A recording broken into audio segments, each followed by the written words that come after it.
Hey guys, I'm Woody, this is Piano Shack. Thanks for joining me. Today we have a very exciting episode. I've been looking forward to unboxing my new Yamaha PSR-S970 keyboard together with you guys. This is Yamaha's biggest, baddest, bestest, most expensivest keyboard in the PSR range. If you want something better than this, then you're looking at the Tyros 5, which last time I checked was like a $4,000 or $5,000 keyboard. So these are really expensive. I have very high expectations on this one. Let's see if it delivers.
Damn, that was a crappy knife. I know I'm supposed to, according to YouTube culture, have a special knife for unboxings, but I don't. So this is just a kitchen knife.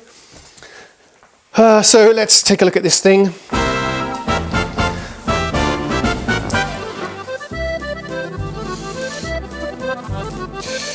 Now, a range of keyboards, yes. Some people love them, some people hate them. This is a category of keyboards that really does divide the community of keyboard players. As I said, this is an expensive keyboard. I'm expecting the sounds to be top notch on this thing. This is sort of about $2,000. I did get a special deal on this because this is an ex-demo instrument, so that's good. I'm not sure if I'd want to splash out $2,000 on any keyboard. So I'm expecting the sounds to be very good. The next step up from this is the Tyros, which is a sort of double the price. I think it shares the same sounds and the same accompaniments as this one. The Tyros is the bigger brother. They have the same technology. They share the same technology. But I think the build quality is a bit better on the Tyros. That's more of a pro level instrument. This is the best sort of home keyboard you can buy. And I'm expecting it to sound very, very good. The build quality is something that we are going to investigate during this unboxing and sort of initial thoughts review. Let's get it out of here. Whoa, this is not going well. I think what we'll do actually, let's put it straight up onto the stand over here. Whoops.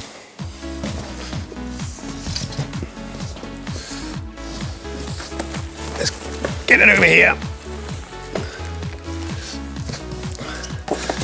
We have some bits and pieces there, and we have power adapters there. Okay, let's get rid of some of this clutter. This is really exciting, guys. As I said, I've had this for 3 days in the house, but I haven't had any opportunity to test it or unbox it. I thought we'd wait till I had a chance to do a video. Now look, how cool is this? This keyboard comes with a music stand. I wish all keyboards came with a music stand. As a keyboard player, piano player, often you want to be reading sheet music, chords or anything like that. So it's fantastic to have a keyboard stand, such a simple thing. Why don't all keyboards have this? Similar thing actually goes for loudspeakers. This one's got built-in loudspeakers. I think that's fantastic. You don't need to hook up headphones to it. You don't need to buy an amplifier with all the cables and wires and whatnot. I can sit together with my son and we can play this thing together. He can hear what I'm playing, and I can give him some lessons, and I can evaluate his playing without us needing to both put headphones on. Very smart, nice speakers. Let's see, my initial thoughts then. It's quite a handsome looking instrument. I'm not sure about this shiny plastic silver knob there. That looks really out of place. What? Why? Everything else is black and grey. Why does that need to be silver? Huh. The casing feels pretty solid. It's all plastic, but got no real issues with that. It looks good. The speaker grills are very nice. They look nice and clean. A big display. We'll check that out in a minute. What is the key? Oh, keyboard. Shit. Okay. That's my summary of that. It's very, very shallow travel. It doesn't feel like it's as big as a regular keyboard. The distance of the keys, the width, and the that's shit. Okay, never mind. I was kind of expecting that, to be honest. Other things, these look very small. The modulation pitch bend wheel, that's a joke as well. They've got a real crappy, wobbly, plasticky feeling. Shame on you, Yamaha. Come on, this is a $2,000 instrument and you're putting shit plastic crap on it. We've got, these are performance controls as well. You can do like filter sweeps and these kind of things on it. Yeah, it's okay. They got a center indent, which seems a bit strange. If you're controlling resonance, you wouldn't want a center indent there. I think Yamaha call these things DJ controllers or something like that. These buttons are quite nice with the LEDs. These control all the different patterns. I mean, this is an auto accompaniment keyboard. You can have different backing tracks going on, and these things control the backing tracks and fills and intros and endings and whatnot, things like that. We've got a volume knob here. Let's see, what else? Lots of switches to change between the different styles and the sounds. Now, if you've ever used a Sinclair ZX Spectrum before, then you're familiar with these squishy buttons. They don't feel very great, to be honest. There's not much tactile response, but they do seem to have little LEDs that will light up. These are soft buttons that sort of relate to functions on the screen. These things feel crap. These are awful. They're very, very small, just squidgy. It's like pressing a dead maggot. Ugh, it's horrible. Yeah, so far not all that impressed with the fit and finish of this thing, but I was aware of that going into this. I'm just hoping that the sounds and the features will compensate for the sort of obvious lack of quality with the sort of user interface, the tactile user interface. Let's plug this thing in, guys, and we'll have a little listen. Yeah, I'm sorry if I was overly negative. I don't know. There's a worrying trend, I think, manufacturers pushing out instruments that are more and more expensive and with less and less focus on quality and durability, ruggedness, roadworthiness, these kind of things. With one exception, and that's Klavier, who make the Nord leads, Nord stages, and these kind of instruments. They're built to last. These things are not so much. It's a real shame. I'd pay an extra $500 to have better quality buttons and controls. I mean, that's the thing that you have to interact with as a synthesis or a performer. And I'm sure you've seen lots of videos on YouTube about these arranger keyboards. You know, you hold down a chord and a whole backing band will start playing for you, which is really, really good fun. I guarantee it's good fun. I do enjoy these. Now, some people might think that they sound a little bit corny, a little bit cheesy. Yes, they can do. You know, we've all seen the entertainers or the senior citizens playing their cha-chas and rumbas and ballroom dancing stuff. That's fine. Some people like that stuff. Okay, power to them. Not really my cup of tea, but I think that we can use this one to create music that doesn't sound so corny or cheesy. I hope so anyway, by using it tastefully and choosing the right styles and perhaps switching off some of the tracks. I have had success with these in the past. There's no denying it's a fantastic songwriting tool or jamming tool or a keyboard that's very fun to improvise on and a source of inspiration. So let's find out, shall we? So we're powering it on. There's the screen, a beautiful screen, nice big screen.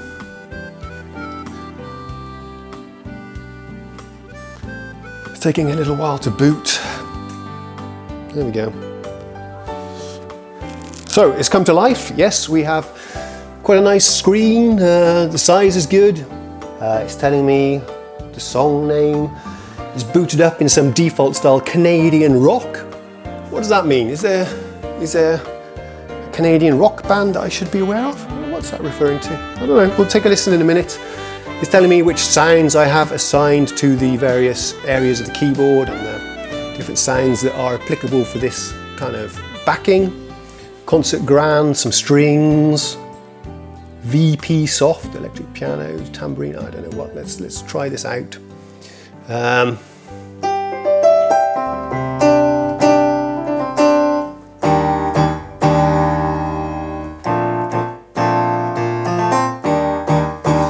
Remember, guys, that the only sound you're hearing now is coming from my lav mic here. So it's in mono, it's not going to be great quality.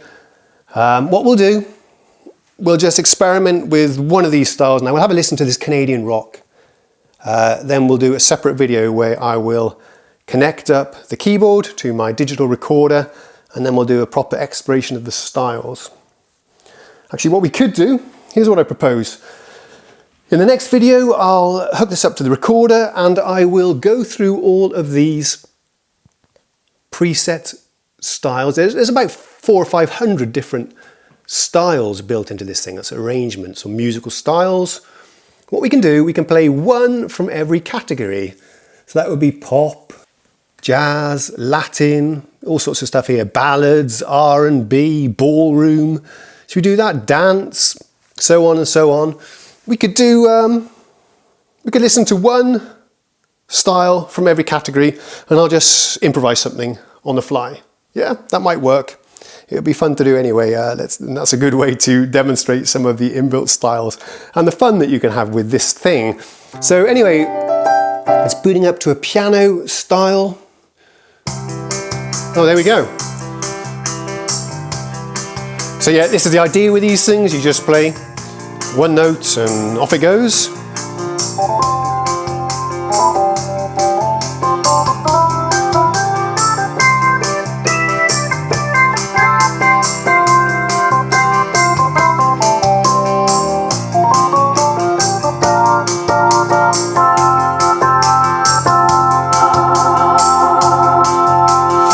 We can jump to a different style, there we go.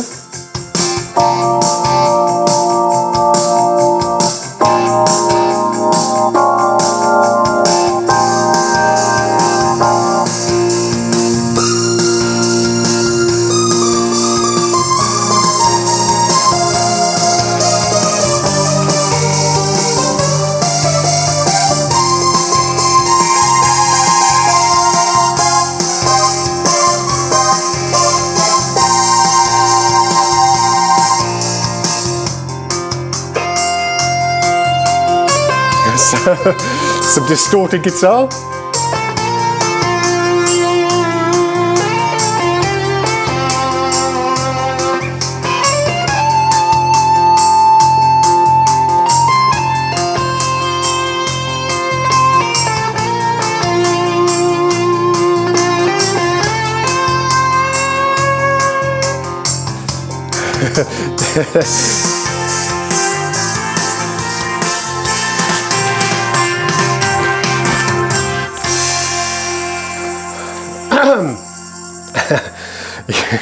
Yeah, there you go. I think we are going to enjoy going through some of the styles on this thing, as you can hear. Yeah, it is a lot of fun. I could get into that. Superb quality is my initial impressions on the sounds themselves. That guitar was pretty awesome. The Hammond organ was okay. The pianos were nice, and the backings sounded fantastic. Yeah. I'm not sure if it's coming across on the microphone, but the sound system that's built into here sounds really, really good. Fantastic. It's kicking a lot of bass. It's very nice clarity, great stereo. So yeah, I like that a lot. No complaints there.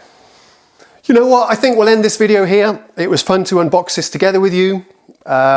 Next time, yep, we'll go through some of these style categories and pick one style from each category, and I'll do a little jam and an improvisation for you. So that's all for today. Subscribe, like, please leave a comment. I'd love to hear your feedback, and I'll see you all again pretty soon. Ta-da!